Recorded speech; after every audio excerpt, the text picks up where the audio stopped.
இறைவன் கபிரியேல் தூதரை கன்னிமரியாயிடம் அனுப்பிய போது அந்த பெண்மணி தானாக முன்வந்து இசைவு தர வேண்டும் என்று கடவுள் காத்திருந்தார். அதே போல புனர் வளனாரும் சரியான முடிவு எடுக்க வேண்டும் என்று கடவுள் காத்திருக்கிறார். அதனால் அவருக்கு துன்பம் நிகழும்போது கடவுள் கைகட்டி இருப்பது போல தோன்றுகிறது.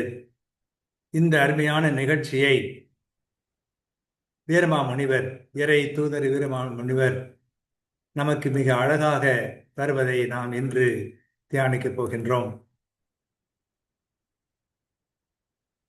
நேர் விளைந்த நீதிபரன் நெடுங்காலத்து உணர்ந்த தயை நிகழ்த்தும் காலாய் சீர் விளைந்த நின் மனைக்கண் கன்னியரா தான் மகனாய் திங்கள் 7 சூர் விளைந்த பிணியின்றி சூழ்கண்ணி பெருந்தேவ தோன்றல்தானே பார் விளைந்த துகள் தீர்ப்பான் என இயேசு எனும் நாமம் பகர்வாய் என்றான்.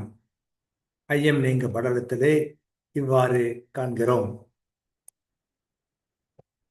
என்றும் நேராய் அமைந்த நீதியுள்ள கடவுள் நெடுங்காலமாய் செய்ய நினைத்திருந்த கருணையை செய்வதற்குரிய காலம் அடுத்து வரவே சிறப்பு நிறைந்த உன் இல்லத்தில் தாயின் கண்ணிமைக்கு பழுதின்றி மனிதனாக அவதரித்து இது 7ஆம் மாதம் ஆகும்.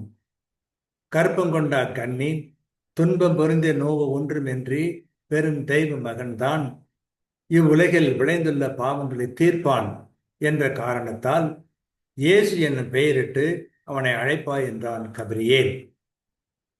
சுருக்கமாக சொல்வதென்றால், நீதிதவராய் இறைவன் முன்பே இரக்கங்காட்ட முன்வந்தான்.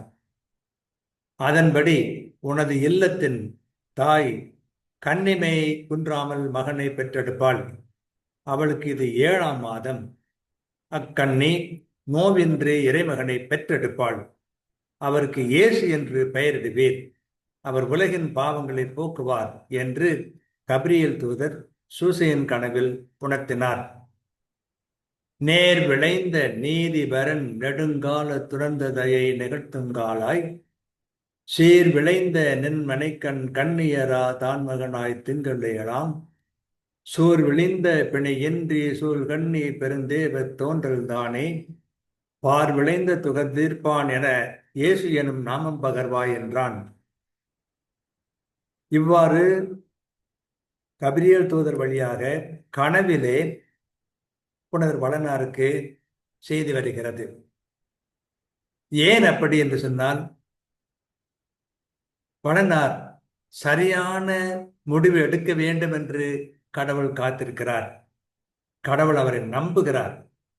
அந்த வேதனை நடுவிலும் கூட சரியான முடிவெடுப்பார் என்று நம்பி அந்த சரியான முடிவு எடுத்த பிறகு வானதூதரை அனுப்பி அவருடைய ஐயத்தை போக்குகின்றார்.